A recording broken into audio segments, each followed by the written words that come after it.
Hello everyone. Accountancy के पिछले class में हम लोगों ने बेसिक अकाउंटिंग टर्म से related multiple choice questions start किया था। इसी कड़ी में हम आज आगे बढ़ते हैं और बेसिक अकाउंटिंग टर्म से रिलेटेड ही कुछ और मल्टीपल चॉइस क्वेश्चंस बहुविकल्पीय प्रश्नों पर हम चर्चा करते हैं। तो आइए देखते हैं।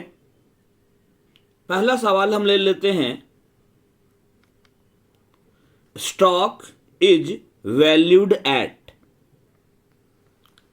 Stock is valued at. Stock यानी कि रहतिया हम लोग अपने बिजनेस में रीसेल करने के पर्पज से यानी कि पुनः विक्रय करने के इरादे से जो सामान खरीद कर लाते हैं उसका जो अविकृत भाग है, अनसोल्ड पोर्शन, वो हमारा स्टॉक हुआ। यानी गुड्स जो कि अवेलेबल है बिजनेस में फॉर सेल। जब हम स्टॉक का वैल्यू निकालते हैं, जब रहतिये का यानी कि स्टॉक का मूल्यांकन किया जाता है तो किस वैल्यू पर किया जाता है, किस मूल्य पर? चार ऑप्शन है। पहला ऑप्शन है कॉस्ट और नेट रियलाइजेबल वैल्यू यानी कि market value, whichever is lower.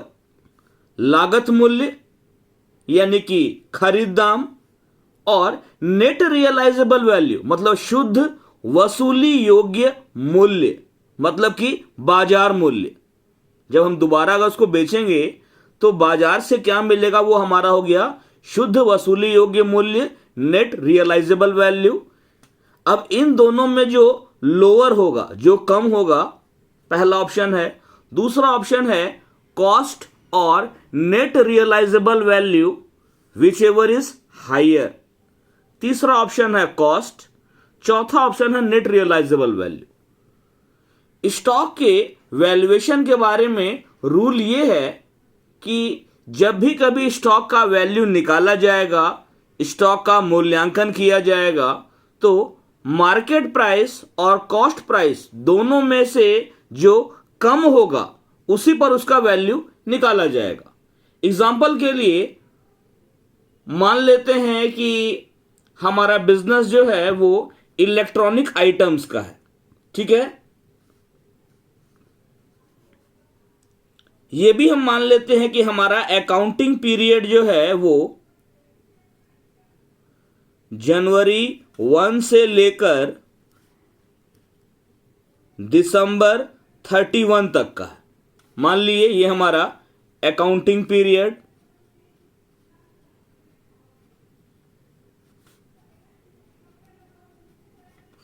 अब मान लेते हैं कि हमारा बिजनेस जो है वो इलेक्ट्रॉनिक आइटम्स का है। हम लोग मान लिए कि साल भर में हम लोग सेल करने के पर्पज से, बेचने के इरादे से हम लोग टोटल 2,000 रुपया का गुड्स खरीदे, सामान खरीदे, ठीक है। इसमें से हम लोग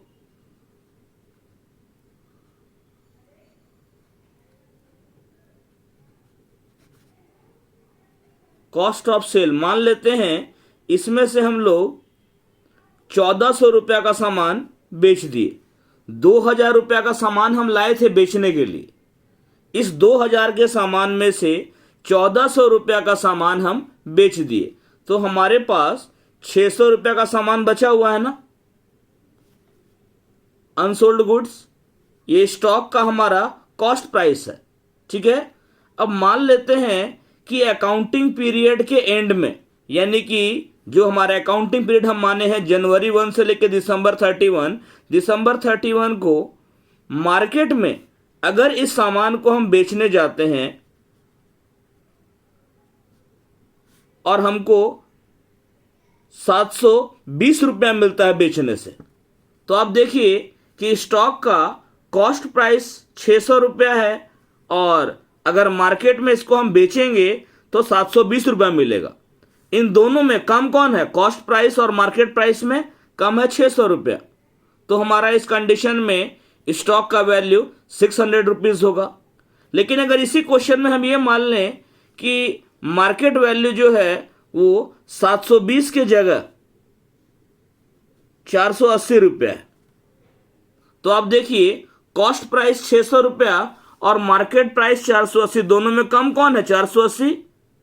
तो रूल यही है कि कॉस्ट प्राइस और market value whichever is lower, जो कम होगा उसी पर स्टॉक का वैल्यूएशन किया जाएगा। तो स्टॉक का वैल्यूएशन आंसर होगा ये ए, कॉस्ट और net realisable value means market value whichever is lower. मतलब रहतिये का मूल्यांकन बाजार मूल्य अथवा लागत मूल्य दोनों में जो कम होगा उस पर किया जाएगा। आगे बढ़ते हैं, अगला प्रश्न देखते हैं।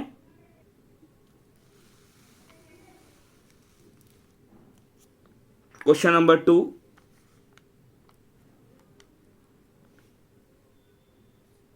a liability arises because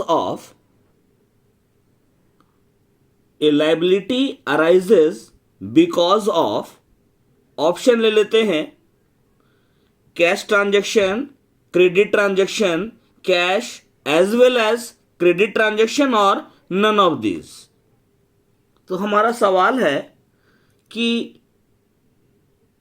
एक दायित्व क्यों उत्पन्न होता है, एक लाइबिलिटी, उधार जो हमारे ऊपर आता है, जो हमारे ऊपर कर्ज आता है, वो आखिर क्यों पैदा होता है, क्यों हमारे ऊपर कर्ज आता है, कर्ज क्यों उत्पन्न होता है, लायबिलिटी किस तरह अराइज होती है। ऑप्शन है कैश ट्रांजैक्शन, नकद लेन देन से। दूसरा है क्रेडिट ट्रांजैक्शन, उधार लेन देन। तीसरा है cash as well as credit transaction, नगद साथ ही साथ उधार लेन देन। और चौथा है नन ऑफ दिस, इनमें से कोई भी नहीं। तो लायबिलिटी अराइज होने के पीछे कारण क्या है? क्रेडिट ट्रांजैक्शन, उधार लेन देन। उधार लेन देन करेंगे तभी तो हमारे ऊपर कोई कर्ज आएगा, कोई उधारी आएगी। ठीक है, तो ये वाला भी क्लियर है। आगे बढ़ते हैं, नेक्स्ट क्वेश्चन देखते हैं। थर्ड क्वेश्चन लेते हैं, purchase refers to the purchase of what. मतलब किस चीज के परचेज को हम परचेज के नाम से पुकारते हैं।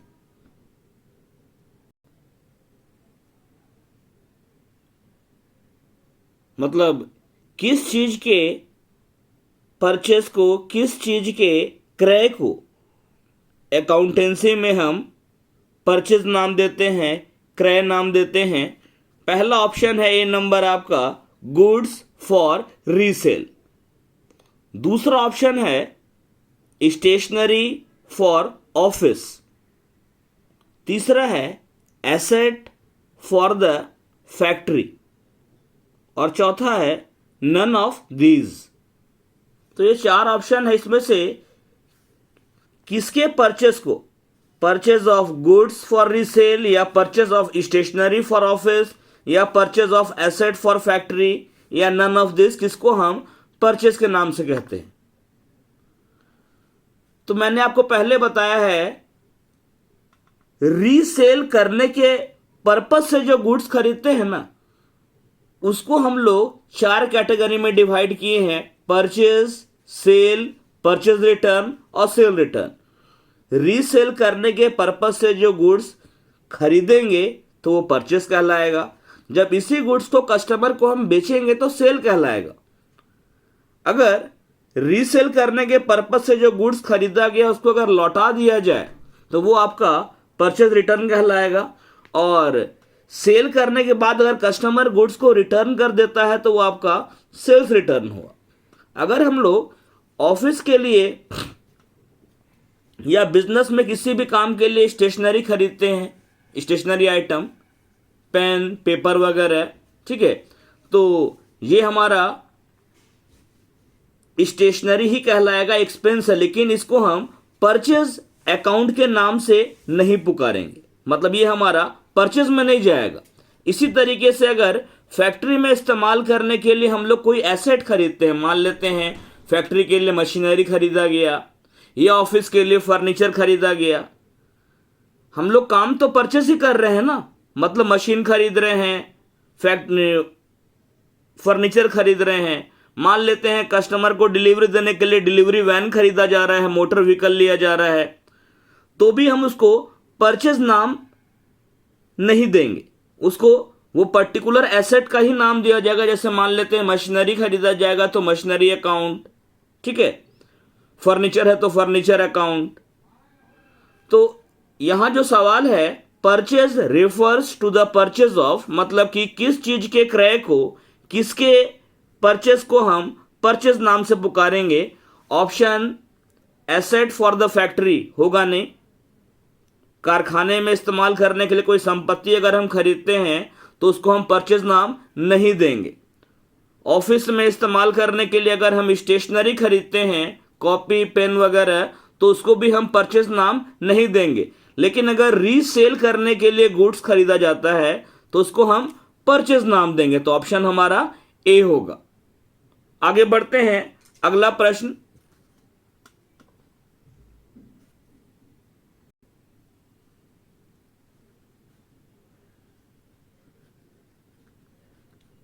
कैपिटल इज, कैपिटल क्या है, ठीक है।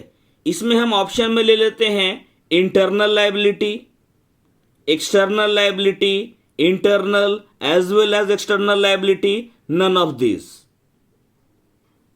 कैपिटल जो है पूंजी, ऑप्शन है इंटरनल लायबिलिटी, आंतरिक दायित्व।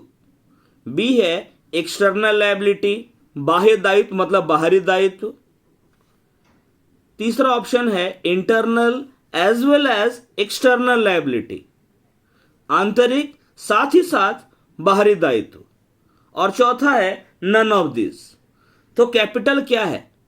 मैंने आपको क्लास में पहले बताया है कि बिजनेस एंटिटी कॉन्सेप्ट के कारण बिजनेस और बिजनेसमैन दोनों को अलग अलग माना जाता है। मतलब प्रोप्राइटर नाम का आदमी बिजनेस शुरू किया, प्रोप्राइटर को और बिजनेस दोनों को अलग अलग पर्सन मानना है, यानी बिजनेस और बिजनेसमैन दोनों डिफरेंट डिफरेंट एंटिटी है। तो बिजनेसमैन अपने बिजनेस में शुरुआत में जो पैसा लगाता है उसको हम कैपिटल बोलते हैं। तो कैपिटल बिजनेस के नजरिए से, क्योंकि बिजनेस नाम का आदमी जो है वो बिजनेसमैन से उधार ले रहा है, तो बिजनेस के नजरिए से कैपिटल जो है वो लायबिलिटी है। अब सवाल उठता है कि जब कैपिटल लायबिलिटी है तो कौन सा लायबिलिटी है, इंटरनल या एक्सटर्नल या दोनों? तो कैपिटल जो है वो आपका इंटरनल लायबिलिटी है, आंतरिक दायित्व है। जैसे मान लेते हैं कि बिजनेसमैन ने बिजनेस में जो पैसा लगाया, जो पूंजी लगाई, वो तो हमारा कैपिटल है, लायबिलिटी है, क्योंकि बिजनेस के ऊपर कर्ज है ना।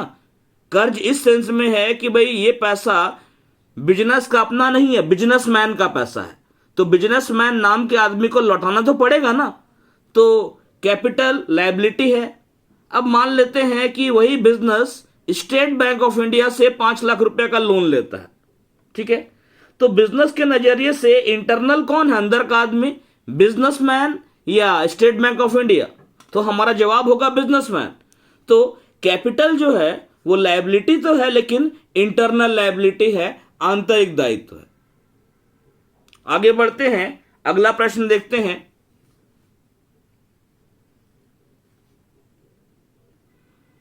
अगला प्रश्न ले रहे हैं, expenditure of revenue nature that gives benefit for more than one accounting period is categorized as, इसका ऑप्शन भी ले लेते हैं, कैपिटल एक्सपेंडिचर, रेवेन्यू एक्सपेंडिचर या डिफर्ड रेवेन्यू एक्सपेंडिचर और नन ऑफ दिस।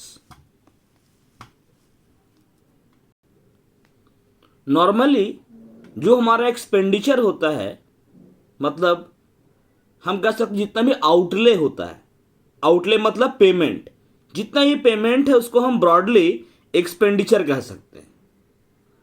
अगर उस पेमेंट का बेनिफिट 1 साल से ज्यादा समय तक मिलता है तो उसको हम बोलते हैं कैपिटल एक्सपेंडिचर, पूंजीगत व्यय। या पेमेंट मेड फॉर एसेट, संपत्ति। अगर आउटले यानी कि पेमेंट यानी कि एक्सपेंडिचर ऐसा है कि उसका बेनिफिट 1 साल से कम समय तक मिलेगा या 1 साल के अंदर अंदर समाप्त हो जाएगा, तो उसको हम बोलते हैं रिवेन्यू एक्सपेंडिचर, आयगत व्यय, या नॉर्मली एक्सपेंसेस, खर्च।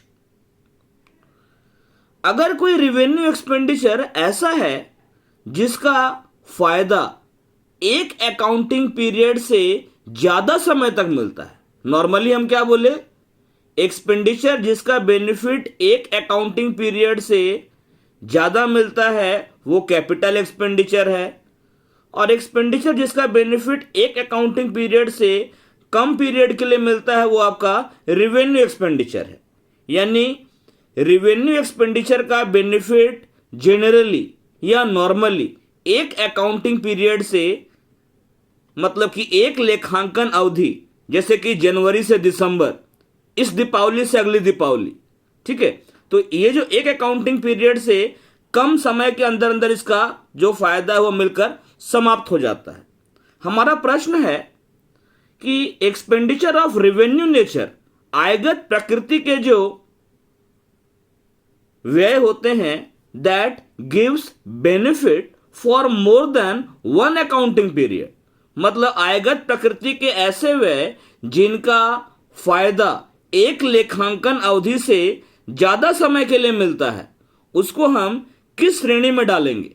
कैपिटल एक्सपेंडिचर कहेंगे, पूंजीगत व्यय, या रिवेन्यू एक्सपेंडिचर आयगत व्यय, या डेफर्ड रिवेन्यू एक्सपेंडिचर स्थगित आयगत व्यय, या नन ऑफ दिस, इनमें से कोई नहीं। तो फिर से बता दे रहा हूं एक बार, जिस एक्सपेंडिचर का बेनिफिट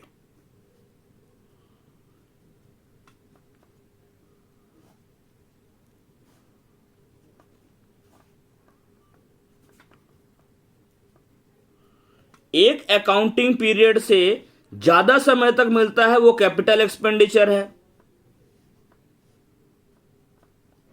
और जिस एक्सपेंडिचर का बेनिफिट 1 अकाउंटिंग पीरियड से कम पीरियड के लिए मिलता है वो रेवेन्यू एक्सपेंडिचर है, ठीक है। लेकिन अगर कोई रेवेन्यू एक्सपेंडिचर ऐसा है जिसका बेनिफिट एक अकाउंटिंग पीरियड से ज्यादा समय के लिए मिल रहा है, तो उसको हम डेफर्ड रेवेन्यू एक्सपेंडिचर कहेंगे, स्थगित आयगत व्यय।